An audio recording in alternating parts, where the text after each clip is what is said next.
Bank একাউণ্টৰ লগত আধাৰ কাৰ্ডটো কেনেকৈ লিংক কৰিব পাৰিব তাৰ বিষয়ে আজি এই ভিডিঅ'ত মই আপোনালোকক দেখুৱাম। তো বন্ধু বান্ধৱীসকল, আপোনাৰ PNBৰ আণ্ডাৰত আসাম গ্ৰামীণ বিকাশ বেংক হওক বা ইউনাইটেড বেংক অফ ইণ্ডিয়া বা পঞ্জাৱ নেশ্যনেল বেংক, এই তিনিটা বেংকৰ আধাৰ লিংকটো আপুনি ঘৰত বহিয়ে নিজৰ মোবাইলতে কৰিব পাৰিব। তো ইয়াৰ কাৰণে প্ৰথম আপোনালোকে নিজৰ মোবাইলত ব্ৰাউজাৰ এটা খুলি চাৰ্চ কৰক PNB আধাৰ ছেটিং।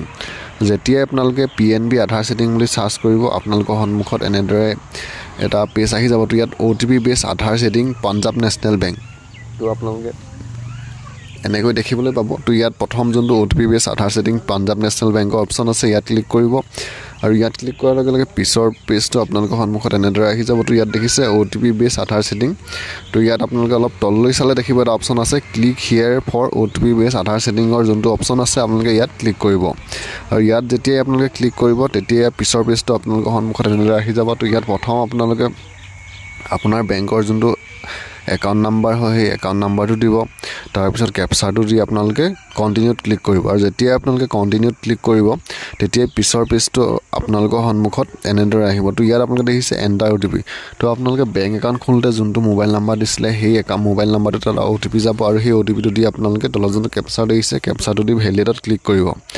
তো আপোনালোকে এইকেইটা দি যোনটো ভেলিডেটৰ অপশ্যন আছে তাত ক্লিক কৰিব। যেতিয়া আপোনালোকে ভেলিডেটত ক্লিক কৰিব তেতিয়াই আপোনাৰ বেংকৰ নাম, তাৰপিছত আপোনাৰ DOB, তাৰপৰা জেণ্ডাৰ, এই সকলোবিলাক ইয়াত দেখিবলৈ পাব। তো ইয়াত আপোনালোকে প্ৰচিড ফৰ আধাৰ ভেলিডেশ্যনৰ যোনটো অপশ্যন আছে ইয়াত ক্লিক কৰিব আৰু যেতিয়াই আপোনালোকে প্ৰচিড ফৰ আধাৰ ভেলিডেশ্যনত ক্লিক কৰিব তেতিয়াই আপোনাৰ ইয়াত আপোনাৰ যোনটো আধাৰ কাৰ্ডৰ 12 ডিজিট নাম্বাৰ হয় সেই নাম্বাৰটো ইয়াত দিবলৈ আহিব আৰু সেই নাম্বাৰটো দি আপোনালোকে ইয়েছত ক্লিক কৰিব আৰু ইয়েছত ক্লিক কৰি যোনটো কণ্টিনিউ অপশ্যন আছে কণ্টিনিউত ক্লিক কৰিব আৰু যেতিয়াই আপোনালোকে কণ্টিনিউত ক্লিক কৰিব তাৰ পিছৰ পেজটো আপোনালোকৰ সন্মুখত এনেদৰে আহি যাব। ইয়াত আপোনাৰ যোনটো আধাৰ কাৰ্ডত OTP গৈছিলে সেই OTPটো আপোনালোকে ইয়াত দিব লাগিব আৰু OTPটো দি আপোনালোকে ভেলিডেটত ক্লিক কৰিব আৰু যেতিয়া আপোনালোকে ভেলিডেটত ক্লিক কৰিব এনেদৰে আপোনালোকৰ সন্মুখত আহি যাব। তো ইয়াত আপোনালোকে OKত ক্লিক কৰিব আৰু OKত ক্লিক কৰাৰ লগে লগে পিছৰ পেজটো আপোনালোকৰ সন্মুখত এনেদৰে আহি যাব। তো আধাৰ ডিটেইলছ কেপচাৰ ছাকচেছফুলি। তো আপোনাৰ যোনটো বেংক একাউণ্টৰ লগত আধাৰ লিংক কৰাৰ প্ৰচেছ হয় সেইটো ইয়াত সম্পূৰ্ণ হৈ গৈছে। তো বন্ধু বান্ধৱীসকল, আপোনালোকেও এনেদৰে